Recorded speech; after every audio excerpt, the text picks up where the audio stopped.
Roman Catholic Church Bishop. So Tinubu call you people to use you people to do politics, because America, they are now talking about how Boko Haram Fulani herdsmen are slaughtering Christians. They want to come to know how they will help Nigerian Christians. And now they called you people to use you people to play politics, and you people are there clapping for Tinubu. Now America want to come to fight against Boko Haram and Fulani herdsmen that are slaughtering Christians. Now they're crying and the prayer that Nigerian Christians are praying, God have heard it, and God want to use Donald Trump to fight against Nigerian politicians that are sponsoring Boko Haram and Fulani herdsmen. And now America, they are discussing how they will come to fight against Boko Haram and fight against Nigerian politicians that are sponsoring them. Now America want to come to fight against Boko Haram and Fulani herdsmen that are slaughtering Christians. Now Tinubu has called you people to use you people to play politics, and you call yourself a man of God. You go to Aslok. Immediately America want to come. Now America want to come and fight against Boko Haram and Fulani herdsmen. He invited you people to come to Asolok, to use you people to covering what? Since 2009, they have been slaughtering Christians in Nigeria. American, we Nigerian Christians are still waiting for you people. All the Nigerian politicians that are involved, that are sponsoring Boko Haram and Fulani herdsmen, don't leave them. Don't leave them. We are still expecting you people to come to help the Nigerian Christians. Don't be deceived by this picture that President Tinubu and some bishops snap in Aslok. They want to use it to deceive. They want to use it to deceive the world. President is a Muslim. Vice President is a Muslim. They are trying to Islamize this nation, Nigeria, and they are working it. Muslim. Boko Haram and Fulani herdsmen, their mission is to Islamization. So I never heard them before. And now America want to come to fight this battle. He called you people and you people go. Why can't you people stand up that praise to say the truth? And you people are covering truth. That is why many people, they insult church. This is one of the reasons many people, they insult ministers of God. This is one of the reasons many people, they insult pastors. Now America want to come to fight against Boko Haram and Fulani herdsmen that are slaughtering Christians. Now they are turning it upside down. Now Muslim, I know say Boko Haram and Fulani herdsmen they kill Muslim, but now few 100% is Christians, 10% is Muslim. To use those people to play politics, and you people go that place clapping for Tinubu. Is it because of the money that they will give you people? May God have mercy upon the generation. So you bishop, you people don't care for how they are slaughtering Christians in Nigeria. You bishop don't care for how they are slaughtering Christians in Nigeria. Oh my God, may God have mercy upon the generation. That is why when John the Baptist saw the Pharisee and Sadducee, and John the Baptist, he called them the generation of the vipers. They wear a garment, and Pharisee and Sadducee, they prepare as the ministers of God. But John the Baptist saw them, that these people are vipers. They have been slaughtering Christians in Nigeria since 2009. Now make una watch this video and listen to what Tinubu said. And after everything, you will hear what Bishop Roman Catholic Church reply to Tinubu. But know you that why Tinubu called this meeting is because of what America is about to do in Nigeria concerning slaughtering of Christians. Yes, he called the bishop to use it to cover up. Just listen to what happened in this video. Preaching. Yes, the fuel subsidy was hard. Tough for me. But it's a hard choice that Nigeria must face if we are not going to bankrupt our country, force disintegration and indebtedness for the future of our children yet unborn. We were spending their investment we are spending the right.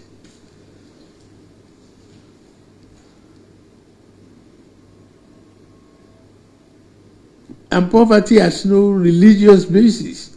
It has no religious connotation, no identity. It affects all. And we must fight it together. I've been a good example as the governor of Lagos State. I've returned all the religious mission schools.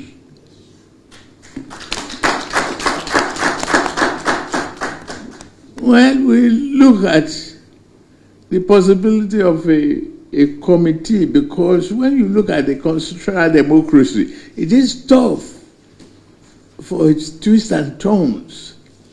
Where are those schools being? No, they are in the hand of the state government, subnationals. They are not federal institutions. It's just pretentious,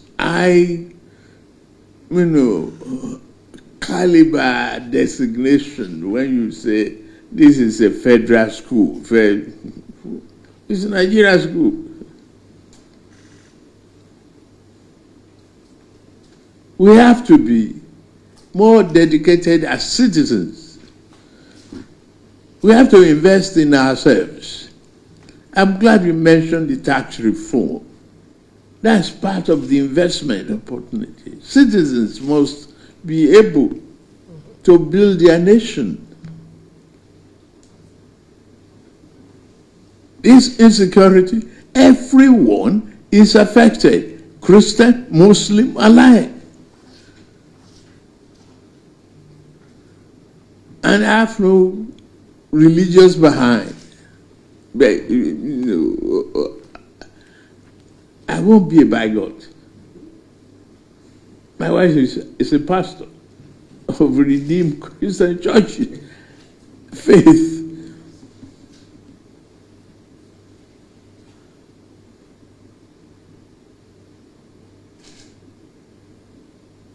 But we have to think of our country as if this country must develop, must go beyond myopic beliefs,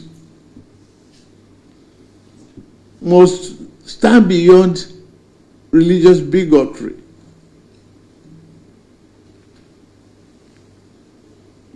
And I'm here, open to you, ready to listen.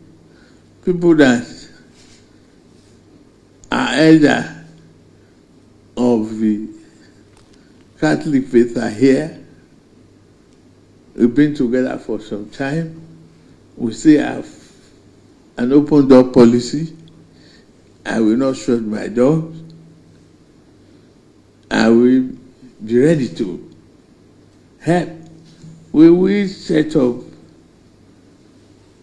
the committee to, as you suggested. And if you have recommendations, please give us to us. I've not been able to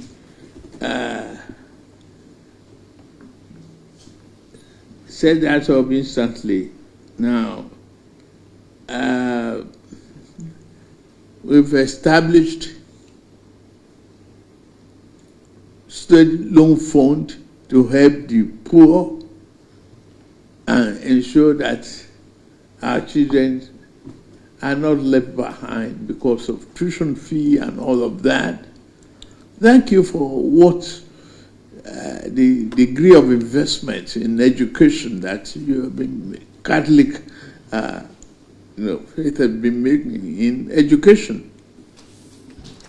And we credit that. And we will find a way. Although the student loan is not extended to private institutions, we'll find a way to see whichever way we can help your medical school. It's a great commitment to humanity. We need it.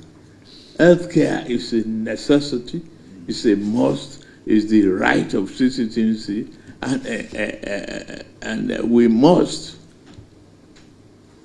protect our people. On the question of pilgrimage, we'll take the committee to take a look at that.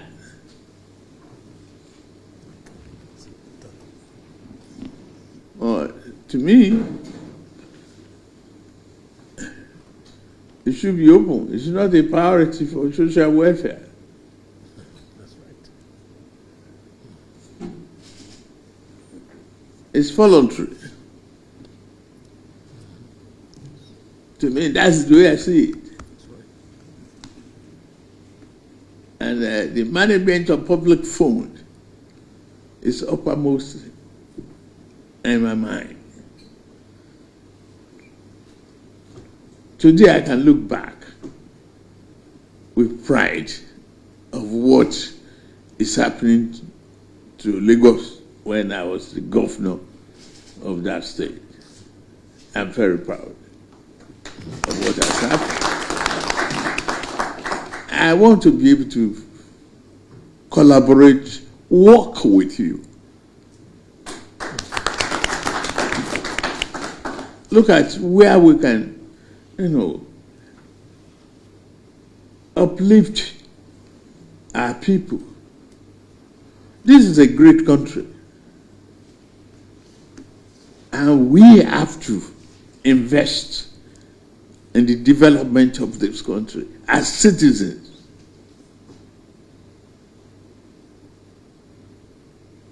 I thank you for your concern. I'm very open. The doors are open. And the Archbishop of Abuja is not too far away. It's a co-tenant. And we have not revoked this tenancy. So you can breathe in and breathe out, anytime, officers,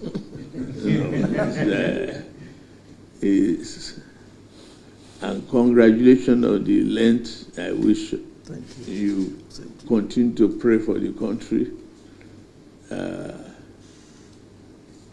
We pray this Ramadan will be a successful one. Amen. The economy has turned around. Hope and the certainty of investment is there. People are coming in to invest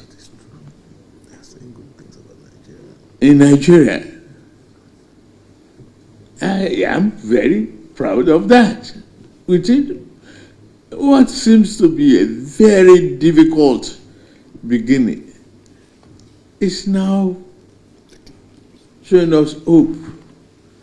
If you see competition among the petroleum sellers, Dangote and others in pricing, if you are seeing the prices of foodstuff going down, so, and you mentioned pilgrimage.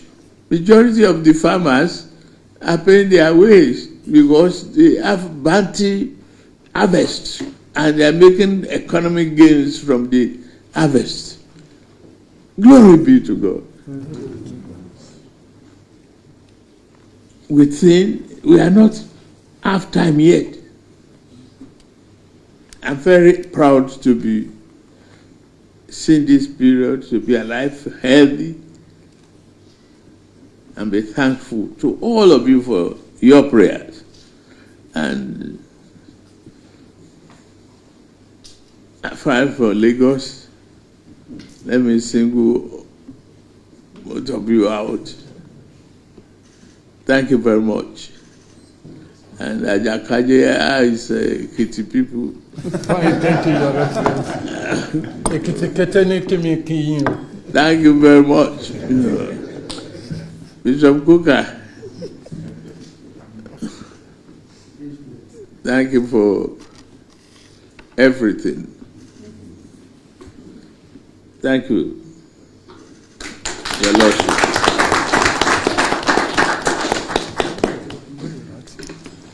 Thank you, Mr. President, for your leadership, and thank you for your reaction.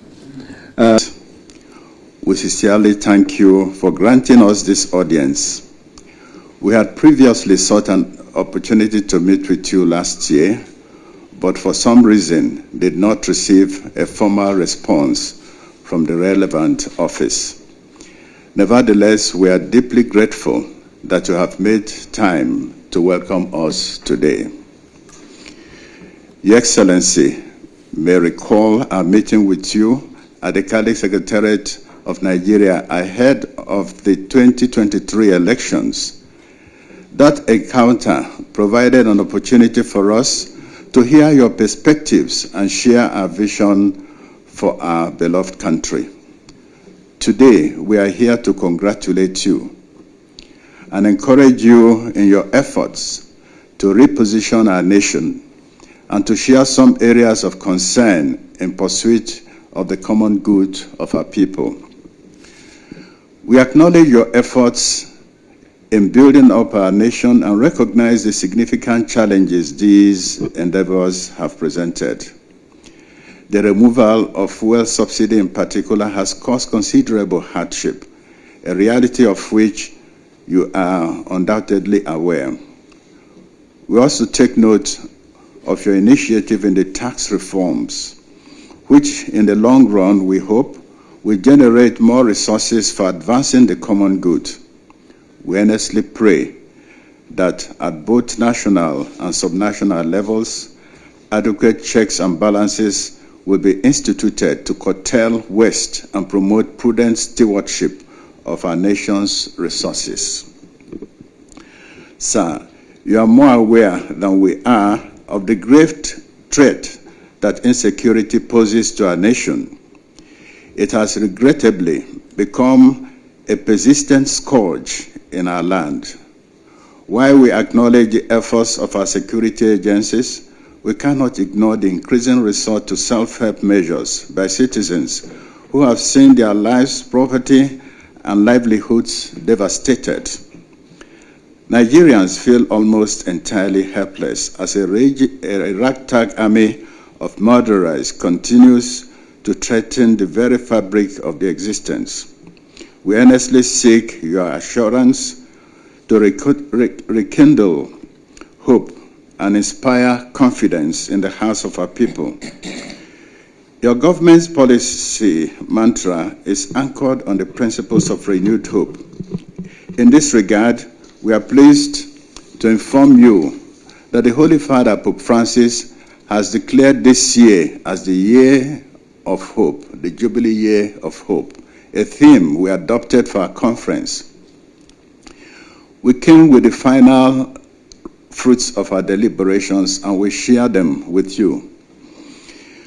Mr. President, during our interaction 2 years ago, we raised serious concerns, one of which is on education, particularly the fate of mission schools taken over by the military.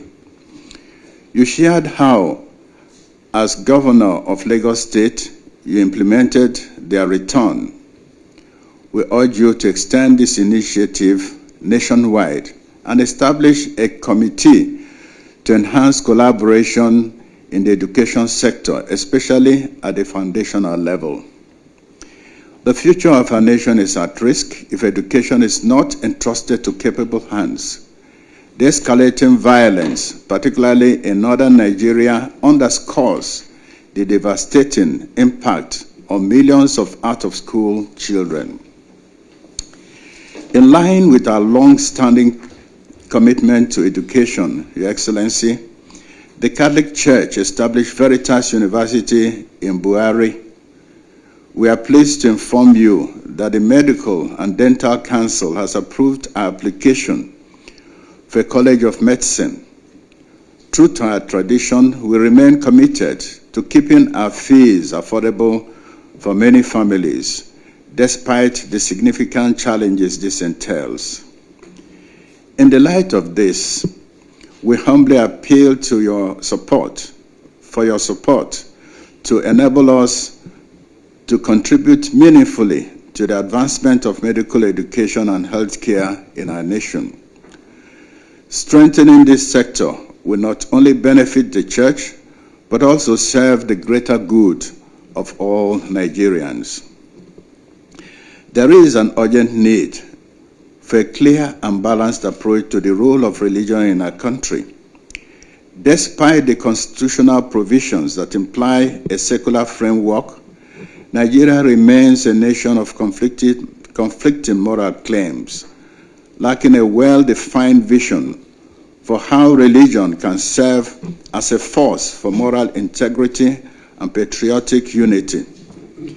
In many northern states, the rise of morality enforcement groups, notably the Hisbah, has created serious concerns. While the promotion of moral values is essential, these groups have often engaged in acts of harassment and intimidation, particularly targeting innocent Christians and even Muslims who seek to exercise their fundamental freedoms. The enforcement of a strict interpretation of Islamic morality, influenced by the Wahhabi ideology, threatens social harmony and poses a significant challenge to community cohesion. Efforts should be made to ensure that religious practice in Nigeria fosters unity rather than division. Your Excellency, given the limited resources available, we believe that the federal and state government should allow religious groups to take full responsibility for organizing pilgrimages. In their current structure, the national and state pilgrims boards serve neither their adherents nor the broader interest of the nation. You undoubtedly are aware of the instances of corruption that have led to the removal of some board executives. To ensure greater efficiency and accountability, we propose that public funds be redirected towards pressing national needs. We appeal to Your Excellency to direct the Ministers of Education and Health to ensure equitable access to land for places of worship for both Christians and Muslims across the country without delay. Mr. President, we once more express our gratitude for this audience and for your willingness to engage with us on these critical matters affecting our nation. We assure you of our continued prayers and collaboration for the good of our beloved country. As we conclude, we invoke God's abundant blessings upon you, your family, and all who serve in your government. May the Almighty God grant you wisdom, courage, and strength to lead with justice and compassion. May He guide your efforts towards peace, unity, and prosperity for all Nigerians. And may His divine hand steer our nation towards a future in which our hope for a flourishing, peaceful, and united Nigeria will become real. Amen.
Let's go.